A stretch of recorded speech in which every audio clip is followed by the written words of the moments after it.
Hello, my name is Courtney. I am a nurse practitioner, and I'm here to discuss your symptoms and results of your labs. So it looks like you have iron deficiency anemia. Iron deficiency anemia is seen most in women of childbearing years, which you are 25 and fall into that category. Um, in your case, you have lost a lot of blood over 11 days from your menstrual period. Menstrual periods can drop approximately 1 milligram of iron per day when you lose blood like this. We do eat about 11 milligrams of iron each day, but only 10% of that is absorbed. So you can see how there could be a deficit and cause you to have these symptoms. So with iron deficiency anemia, you do end up having fatigue, um, and pale skin, brittle nails, those things all fall into there. You could have some headaches, um, and just not feel so well. So with that, let's explain things a little bit more.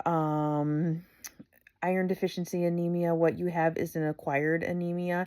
It is not genetic. If it were genetic, it would be iron deficiency refractory anemia, which is usually diagnosed as a child, and it's pretty apparent when you are younger that's what you would have. So in this case, it is not. No genetics is involved in this. So your labs that came back had a low hemoglobin, which indicates that there is less oxygen being carried throughout your body, which, goes with your hematocrit level, which is low, and that is the actual red blood cells that go through the body. So the red blood cells are going through the body and oxygen attached to those red blood cells. So if there's less red blood cells, there's less oxygen that moves through. Then there is the low MVC. This means that your red blood cells are below average size.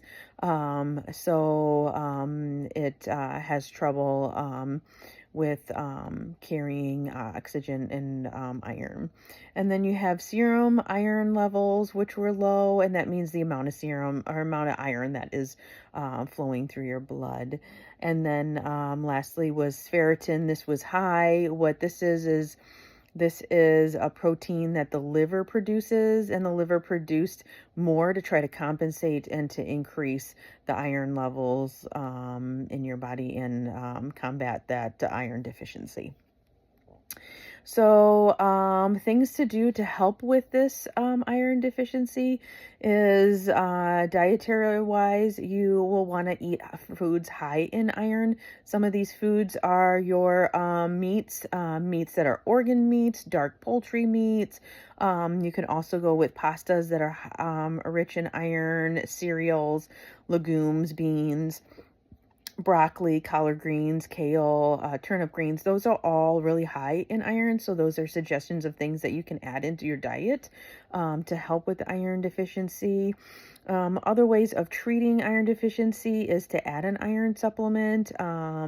It is also important for us to figure out the underlying cause. Why are you having these heavy menstrual bleedings and for so many days? What is kind of going on? Let's try to figure that out. But in the meantime, we do want to start on some supplements. So you might be taking a multivitamin that has iron in it. That is great, but a lot of times that is not enough to supplement for what is going on in your body. So we will need to add on a supplement to that and see how that works.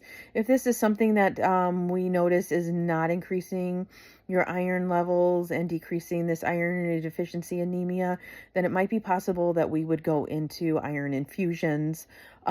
If this were to progress into more and be more complicated, we might need to go into a blood transfusion, but that is usually last resort. We don't want to have to do that if not possible. So starting first, we're going to go ahead and start on these supplements. We'll see how you do, bring you back into the office, test some blood levels, and see where you're at. As well as I'm going to go ahead and refer you to a gynecologist to maybe find the underlying cause of your prolonged menstrual periods. At this point in time, do you have any questions?